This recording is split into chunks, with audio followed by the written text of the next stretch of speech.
It is evening on day 6 of Elam's journey to Canaan to learn the secrets of smelting iron. The thralls of the crew follow Baal, the boat builder and captain, to the stables. Baal addresses the thralls. Now that we are in Babylon, I need to inform you of special penalties for crimes. Damage to royal property, that's immolation. Theft of royal goods, that's immolation. Disrespect of royals, that's immolation. Burn down the stable, that's immolation. Assault of a sexual nature against a free woman, that's immolation. Assault of a sexual nature against a female thrall, that's immolation. No, wait. Assault of a sexual nature against a female thrall, that's de-dickification. De-dickification. All other penalties are the same as usual. An angry slave? If you're going to die, die tonight. A 10% off trade-in coupon for a new slave is not worth the trouble of dealing with you. Fuck you, Baal. I'm messing with you. Elam is going to take you to slave doctor first thing in the morning. He's concerned about you. He said he is having a fit of compassion, whatever that is. Hang in there. You'll be all right. There is food on those tables. Take all you want, but eat all you take. Then go out and party if you want. Remember the rules. Don't get yourselves killed.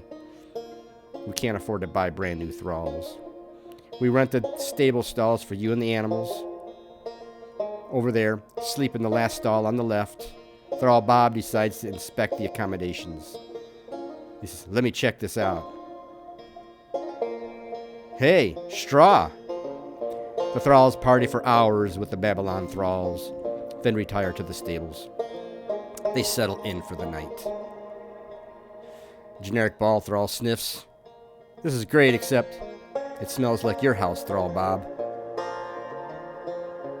Thrall Bob says, hell yeah, very luxurious. Don't you love it? All that immolation talk has me stressed out, man. It worked, didn't it? Kept everybody in line. Yeah, but fuck, was he serious? You bet. Haven't you heard the rumors? What rumors? Rumor is Elam is on Inanna's shit list. He needs to get back on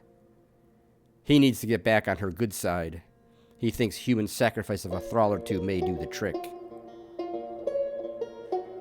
We have only been on this trip 6 days, and we already have one dead thrall, and one so sick he may as well be dead.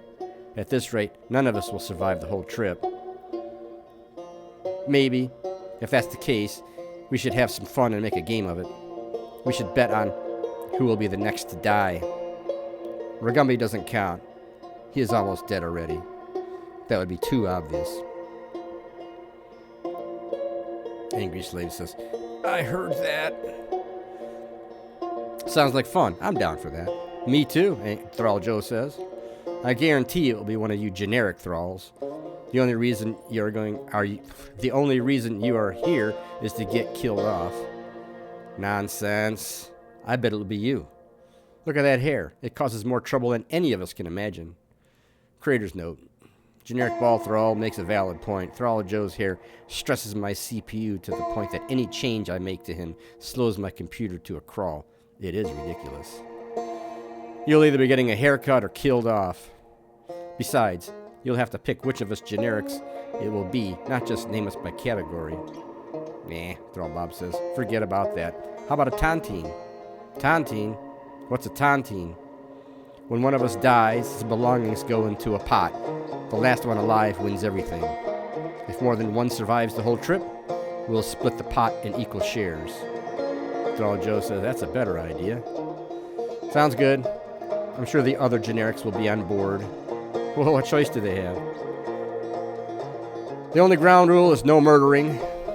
That's disqualifiable and subject to any penalty Elam chooses to mete out. BT sure had some kick-ass Babylonian. Oh yeah, no kidding. This thrall philosopher friend had some deep ideas. We have all gotten high and laid awake at night, pondering the mysteries of the human mind. But his perspective was exceptionally novel and succinctly put. Agreed. I usually get lost in the maze of intellectual dead ends and self-contradictions. Let's recap. He said there's a difference between reality, truth, and faith. Reality is what we sense, remember, and understand. Since we all sense things from different perspectives, we have different memories. Okay, let me start over. Since we all sense things from different perspectives, have different memories, and understand things differently, there are many realities. We all have our own. Much is shared with others, but not all. We must conclude perception is reality, and reality is perception. Truth is different. Truth is the same for everybody. It exists whether we perceive it or not. It is the state of all particles, energy, and thought in the universe at present and at all points in time since the beginning. Perfect truth is unknowable with absolute certainty. The closest we come is assessing degrees of certainty. If we all agree on something, that may be a close approximation of truth, but it is not absolute. After all, nothing prevents us from all being full of shit at the same time. One tribe may share one set of truths, while a second tribe may share a second set of completely contradictory set of truths. So by definition, what we all may agree is truth is just reality, and reality is perception, not truth. When anyone discusses truth and reality, they need to start by accepting common definitions. Otherwise, they'll be talking in circles that continuously widen toward irrelevance and uncertainty. Generic ball thrower interrupts and says, "You are losing me, but kinda, but keep going." Faith is what we believe without observation or evidence.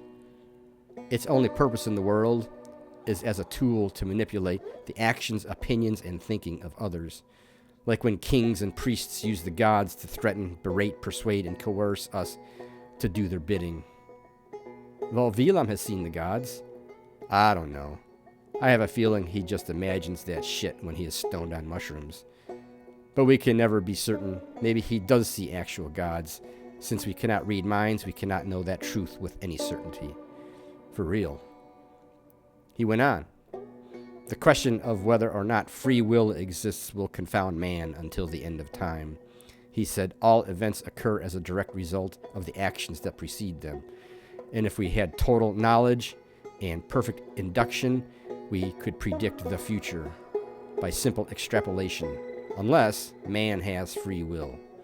If man was perfectly reasonable, rational, and had a fully trained mind, he would always do the reasonable thing. He would take the action that maximizes the probability of achieving the desired result. That maxima exists as a discrete and single point on the curve of potential choices, and man would always make the best choice. In that circumstance, man would not have free will, because there's only one choice. But no man's mind is fully trained. His choices are the result of the random variability of thought in an untrained mind. And man will not always make the choice that yields the highest probability of the desired outcome, because he is not capable of finding it. His untrained mind may choose the worst option when he intends to choose the best. That choice is derived from a defect. From that, he concluded, free will is a defect of man. And we cannot predict the future with perfect precision and absolute certainty. They all say, mind blown. That's some deep shit. Yeah, he's probably full of shit. Amateur philosophers and psychologists are a dime a dozen. Or cheaper. And then there's an extremely loud fart. And Thrall Bob says, "Oh, Enlil, who cut the cheese?" Thrall Joe says, "He who smelt it dealt it." Generic Ball Thrall says, "He who said the rhyme did the crime." Thrall Bob, "He who denied it supplied it." The angry slave chimes in, "Watch it or you guys will get busted by the fart joke plagiarism police." Thrall Joe says, "Do you think man will still be laughing about farts in 3,225 years? Not a chance. Man will be way too sophisticated for that by then."